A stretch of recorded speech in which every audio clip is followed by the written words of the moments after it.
noticias.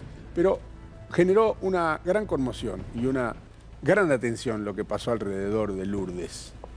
Por varias razones, no solamente por el infierno que estaba viviendo, sino por la tardía respuesta de todos los mecanismos que supuestamente están para proteger a las personas y fundamentalmente a las mujeres, y fue eje del verdadero debate, más allá de la cuestión personal que envolvió a Lourdes. El tiempo que pasó, cómo se hizo la denuncia, cómo se expuso el caso, cuánto se tardó en entrar al departamento y en todo caso, cuántas personas pueden estar eventualmente expuestas a situaciones similares y no tener la posibilidad de una madre que pueda hablar frente a los medios de comunicación o exponerse ella misma para tratar de resolver el problema. Y también comprender la problemática desde lo más profundo, como decíamos antes, porque a veces quien lo vive no lo comprende, aunque parezca mentira, a veces quien lo vive no lo comprende. Presentamos el tema y nos metemos a fondo.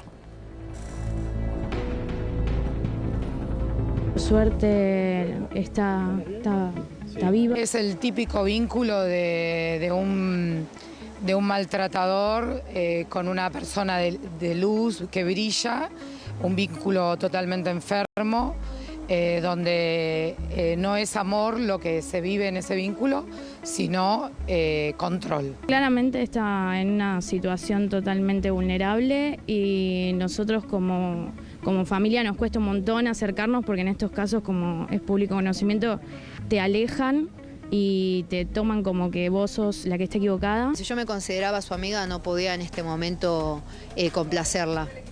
Sabiendo que tenía que pagar un precio alto a la hora de denunciar, lo tomé igual y tomé la decisión de salir y denunciar. Ya el lunes me di cuenta que había recaído con el maltratador porque dejó de hacer cosas importantes que teníamos que hacer y su voz sonaba muy mal. Sé que me va a tocar afectivamente voy a estar golpeada, pero bueno, no me importa. Yo lo único que agradezco es que la encontraron bien y bueno, que a partir de ahora se pueda salir de ese círculo vicioso en el que está metida. En un rato vamos a tener una charla exclusiva con Lisa Vera, que va a venir a visitarnos. Ex bandana, obviamente amiga, conocida de Lourdes, que va a tener muchas cosas para contarnos, o por lo menos nosotros esperamos que podamos sacar más cosas en limpio de las que les vamos a contar ahora. Lo primero que queremos decirles es dónde está hoy Lourdes, qué está haciendo, con quién está, quién o quiénes la están cuidando, Carlos. En estos momentos Lourdes se encuentra en la casa de una amiga aquí en la ciudad de Buenos Aires. En la ciudad de Buenos Aires, nos vamos a dar más precisiones.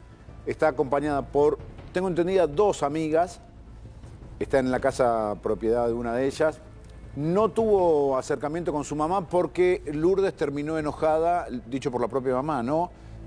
Porque la que hace la denuncia es la madre. Y en estos casos hay que entender que Lourdes está también dentro de una trampa mental.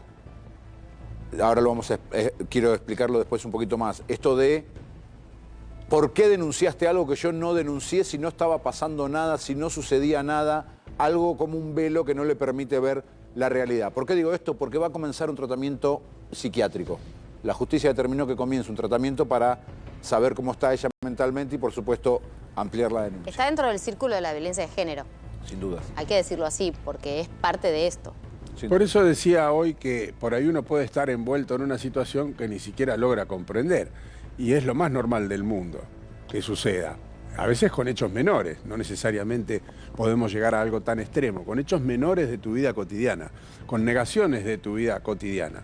Está con nosotros, ahora sí la presentamos oficialmente, a la doctora Débora Ambo, y también está con nosotros Andrés Mega, médico psiquiatra. Con ellos dos vamos a dialogar. Pero como levantaba el dedo primero Débora, dale. Es que me parece que dijeron los dos, tanto Carlos como Lu, algo muy significativo. Hay una doble prisión, porque el manipulador, el narcisista, te convence de que no pasa nada. Entonces, la víctima, ¿qué hace? Se enoja con su entorno, ¿por qué te metiste en mi vida?, cuando en realidad ni siquiera toma conciencia de la gravedad de lo que estaba viviendo. Porque es como un velo que le ponen en su mente, porque es tan profundo y tan sistemático y tan continuo, que es una constancia en su vida. Ella respira y vive ese acoso narcisista que la va alejando de su grupo de gente, que la va sometiendo a su control, la va privando de su diario decidir, y encima acá estaba sujeta a una serie de asuntos vinculados con la toxicidad, porque había drogadicción, entonces con más razón todavía estaba privado de su consentimiento y de su libre posibilidad de decidir. Entonces yo creo que tanto Lu como Carlos lo que pusieron el foco es en el narcisismo perverso, que acá el doctor lo va a desarrollar más, pero que es muy típico de estos casos y que las mujeres y las familias tienen que estar muy alertas, porque cuando empezamos a notar que nuestras amigas o nuestros hijos, porque también le puede pasar en una relación LGBT, el narcisismo y esa dominancia de una figura sobre la otra también puede pasar en ese tipo de relaciones, no solamente con mujeres, abramos un poco más el espectro. Entonces es algo muy interesante leer, esto se desarrolló mucho en la psiquiatría francesa, Marie-France Irigoyen fue una de las primeras que habló de esto y hace a la figura. Pero doctora, ya que usted vino como abogada sí, y el doctor Andrés vino como psiquiatra, que hable el doctor sobre esos aspectos. ¿Cómo le va, doctor? Gracias por venir. ¿Qué tal? Buenas tardes, ¿cómo está usted? Gracias por invitarme. ¿Cómo se entiende este fenómeno? Porque ya tenemos que hablar casi de una situación social que, no digo se ha generalizado porque sería una exageración, pero nos hemos acostumbrado a convivir con eso. Bueno, usted hace un ratito dijo una cosa que es completamente cierta y aquí la letrada también. Esto es un fenómeno mucho más frecuente de lo que se puede imaginar el público en general. Esto sale a la luz por tratarse de una cuestión mediática, pero pasa con muchísima mayor frecuencia de lo que la gente podría en general poder reconocer. El antecedente más importante de donde se toma la psiquiatría para tratar de reconocer estas conductas se denomina síndrome de Estocolmo. Es algo ocurrido, registrado durante el asalto a un banco en la ciudad sueca hacia el año 75-76, donde una cantidad de víctimas quedan a merced de sus raptores durante varios días que dura el asalto al banco. Y curiosamente, en esa situación donde había riesgo de vida inminente para las víctimas de ese secuestro, a posteriori algunas de estas víctimas desarrollan una relación afectiva con sus captores y de hecho contraen matrimonio a posteriori de la situación. Esto fue registrado o entendido puntualmente como un fenómeno que, si bien no está aceptado todavía en los manuales internacionales de psiquiatría, se reconoce con este síndrome, con este nombre, el síndrome de Estocolmo, en cuanto a encontrar una díada en donde hay una personalidad carismática de cualquier sexo, una persona vulnerable de cualquier sexo, de cualquier nivel socioeconómico, estrato y demás, y en cualquier circunstancia de la que se trate. Estamos hablando contexto educativo, religioso, deportivo, familiar. Transversal a todos. Transversal a todos, más común que el dulce de leche, vamos a decirlo así. ¿Sí? Es que lo vivimos cotidianamente. En este caso estamos hablando, como dije hace un rato, de una situación extrema y expuesta, pero es cotidiano. La manipulación en líneas generales es cotidiana y no saber que uno está envuelto en una situación de la que podría salir eventualmente tomando una decisión también. Y me parece que hay mucha gente que está mirando que seguramente se siente identificada con este tipo de situaciones, que por ahí no son tan extremas, pero dice, a mí me pasa en mi trabajo, a mí me pasa con mi pareja, a mí me pasa con mi vecino, a mí me pasa con un ex amigo, a mí me pasa todo el tiempo y estoy seguro que le pasa a todo el mundo. Como usted bien lo dice, hay tonalidades. Entonces, estas tonalidades puede ser desde el comentario común, a mí me pasa en mi trabajo, en mi casa y demás, hasta el extremo representado por las sectas, donde hay dominación, entrega material y entrega corporal y sexual a determinados líderes, que ha pasado en la Argentina. A mí como médico forense me ha tocado intervenir en numerosas situaciones desmembrando sectas, funcionando en plena ciudad de Buenos Aires, donde familias enteras se dedicaban y se entregaban a un líder y entregaban a los propios hijos a los manejos perversos de sus distintos integrantes, y donde las características físicas son clásicas y los mecanismos son clásicos. El apartamiento, la retracción del grupo, el alejamiento hasta geográfico, el abuso físico, moral y de toda naturaleza. Eso es un clásico, ¿Cómo es la captación de estas personas? Porque digo, gente inteligente, vemos el caso de Elisa, por ejemplo, como mucha gente que vos decís es inteligente, es una persona que ha hecho una carrera. ¿Por qué lugar vulnerable de esa persona pueden ser captadas? Bien, como dice el refrán, para bailar un tango hace falta dos. Claro. Entonces, hay algo que es importante destacar. Nosotros los seres humanos somos una compleja entidad físico, psíquica y biológica. Y a usted le va a parecer mentira, pero la mirada en personalidades, como usted mencionaba, narcisistas, manipuladoras, altamente sociopáticas y desprovistas de empatía, determina rápidamente en un grupo de personas cuáles de esas personas son especialmente vulnerables, como si llevaran un cartelón. Wow. Puntualmente. Qué increíble. ¿Es como un olfato? Va más allá de lo perceptible y lo sensible, de lo que se pueda decir, puntualmente, ¿no? de lo que se puede intelectualizar. Es más instintivo, es como un olor a la sangre en el agua de los tiburones. Ahora, me gustaría hacer una consulta a los dos respecto de esto, porque una cuestión es cuando se habla de términos generales, cualquier tipo de vínculo, ¿no? Como veníamos hablando. Ahora, está claro que hay una característica particular respecto de la violencia de género.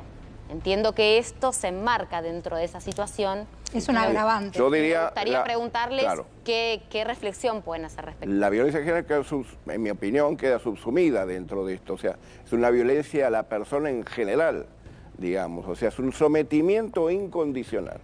En un momento determinado, para hacerlo con claridad, la víctima siente que no tiene ninguna otra chance que ofrecer que obedecer ciegamente a su captor o a su líder o a su maestro, y hasta su propia vida puede estar comprometida si no lo hiciera. Bueno, de hecho, no habría crímenes si no existiera esa situación, porque si uno intuyera el peligro como tal, es decir, si la propia vida estuviera en juego y uno se diera cuenta de que la propia vida está en juego, probablemente pudiera romper con el círculo. Pero hay algo que hace que no se intuya el peligro a ese nivel. También existen esas cosas que tenemos las mujeres, por ejemplo, ya que Lugo estaba hablando puntualmente de la violencia de género, en donde estamos muy condicionadas y es muy posesivo, y se pone celoso, y no le gusta. Entonces siempre es como que lo van excusando, porque yo lo tengo en el estudio. Porque a nosotros también nos pasa. Bueno, solo que no es de la misma manera, pero también pasa en ese mismo tipo de situación. Eso es una violencia. Por supuesto que es diferente, ¿no? No la quiero poner en un plano de igualdad, pero digo, las personas tienen... Hay muchos casos de violencia sobre hombres, ¿eh? Yo no te digo lo contrario, tengo en el estudio muchos casos de hombres. Digo, en el caso puntual de los celos, de los controles, de con quién hablas, a quién le pones like, a quién le miras la historia, con quién te juntás, si vas a las reuniones de las compañeras de trabajo o no, si podés tener amigas o no, todo eso existe y lo sabe todo el mundo, nos está hablando. Un dato importante es, a mí me ha tocado examinar distintas y numerosas víctimas de violencia a lo largo de mi trabajo en la Corte Suprema, y cuando uno le pregunta a la víctima que ha sido golpeada sistemáticamente durante muchos años, y cuál es la motivación para seguir, sabiendo el sufrimiento, sabiendo lo que le pasaba, y el comentario, independientemente de la clase social, es: yo esperaba que cambiara. Sí, siempre. Más allá de lo racional. Claro. Yo espero que cambiara. Yo tenía confianza en que iba a cambiar.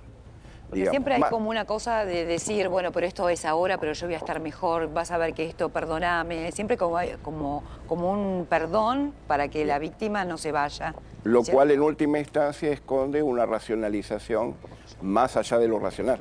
¿Y no es eso lo que lo atrae fundamentalmente al victimario? Esa necesidad que tiene la víctima de excusarlo, de ser la salvadora, la que lo puede cambiar, la que lo puede modificar.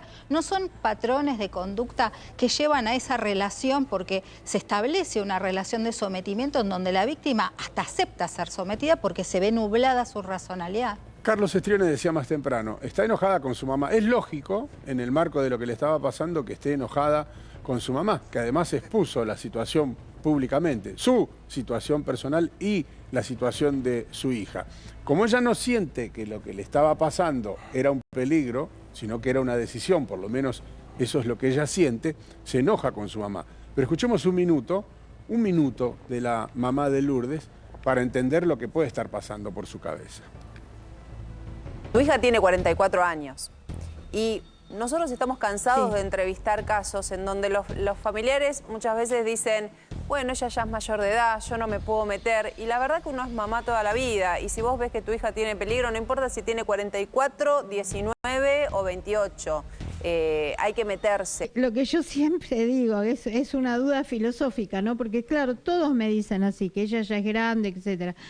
Y tenemos libre albedrío, supuestamente. Entonces, mi pregunta es, ¿tiene libre albedrío? O sea, con todos los condicionamientos y todo, ¿tenemos libre albedrío? ¿Ella está decidiendo por voluntad propia? Ayer fui al hospital y obviamente los médicos me dijeron, está enojadísima con vos, no te quiere ver. Yo no insistí, no necesito verla, ¿ok? Y obvio, yo la separé de su gran dúo patológico. Yo lo que le hubiera dicho a Lourdes, se lo hubiera podido ver, que si vos ves esto rojo y viene una persona y ve algo azul, y la otra, y todo el mundo lo está viendo azul, pregúntate por qué vos la ves distinta. Fíjate que lo mismo que estás diciendo vos, en algún momento lo escuchamos ayer decir a Elisa, aunque ella me odie, yo la denuncia la voy a hacer. Evidentemente ella se pone brava, pero... La frase de Elisa que dijo, prefiero que se enoje conmigo pero estar viva, para mí brillante esa frase. Fue increíble esa frase. Muy clara, ¿no? Tremendamente, y es horrible lo que estaba viviendo en la impotencia que siente la madre y los seres queridos que ven cómo están privándola de la vida, porque en realidad no es solamente ese cautiverio mental, sino físico, y el alejamiento de aquellos que la pueden hacer reflexionar y sacarla de ese círculo vicioso de violencia, porque hay una privación ilegítima de la libertad, sí, obviamente, en el contexto de violencia de género, obviamente, pero hay una privación, hay una captación mayor aún, que es la que hacen normalmente con las sectas. Es un psicópata y realmente hay muchos sueltos. Yo diría, si me permite la letrada con disculpa, un psicópata es bastante torpe, es tosco. Un sociópata es más refinado, es más suave, más encantador, más seductor. Entonces hay una tonalidad importante de diferencia. A ver, haga bien esa diferencia. Claro. El psicópata termina preso. Ok.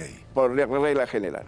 Se manda una macana, una torpeza, una impulsividad que hace que deje rastros. Un crimen grosero, digamos. Que deje rastros tan obvios que haga fácil la pesquisa policial y su arresto posterior.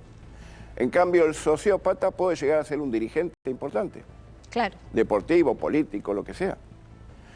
¿Qué los caracteriza y qué especialmente le caracteriza al sociópata? La falta de empatía. Entonces, un sociópata, que puede ser un gran empresario, puede ser dirigente, lo que sea, no tiene empatía con la gente que tiene a cargo, no tiene empatía con su familia, con sus amigos, nada. Son cosas, son latas vacías, dispuestas a ser pateadas. Y siempre va a ser así. En un imaginario tablero. No va a cambiar. En un imaginario tablero para su vida, nada más. Exactamente. Y útiles en tanto y en cuanto le sean funcionales a sus fines. Claro, medios para fines. Medios para fines y con una insensibilidad brutal. Pero en este caso, ¿no? Puntualmente, una persona que tiene encerrada a la otra, esa misma persona, no sé si es sociópata o psicópata, pero también se encierra, o sea, también está presa de esa otra persona que tiene presa, no la pasa bien, me imagino, o disfruta de hacer sufrir a otro. ¿Se entiende? Por definición clásica de la psiquiatría, el psicópata es el que hace sufrir a otro, digamos, básicamente. Pero el sociópata es una versión más moderna y más refinada, ¿sí? Y el dato puntual es que no se le mueve un pelo frente a la crueldad mayor o menor que pueda producir. De hecho, no hay sensibilidad. En un rato, doctor, vamos a ver cuando él baja y enfrenta a la prensa, que es esa imagen que estamos viendo, la vamos a ver en un rato, cuando baja a comprar un chupetín, con toda la presión mediática en la puerta del departamento. Él negaba que esté Lourdes en la casa, decía que estaba en una casa de la provincia de Buenos Aires, se enoja con los periodistas, los culpa de ser mentirosos y se compra un chupetín y sigue haciendo declaraciones sin ningún remordimiento. Eso coincide perfectamente con su descripción. Pero vamos a escuchar un minuto más de la mamá, escuchamos a la mamá y después vemos esto con sonido, no solamente como paño, como imagen, sino porque me parece muy interesante para comprender el perfil, en este caso, del sujeto. La mamá de Lourdes, un minuto más.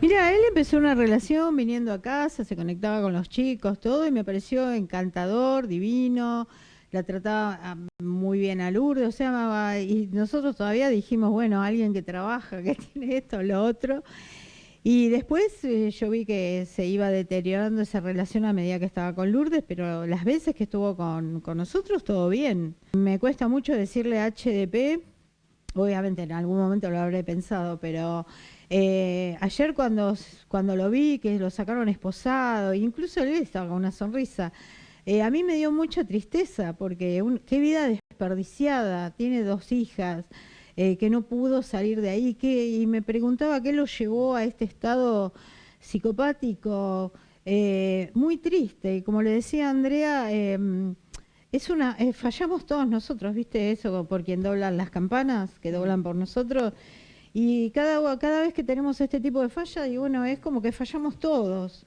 porque evidentemente no hubo colchón, no hubo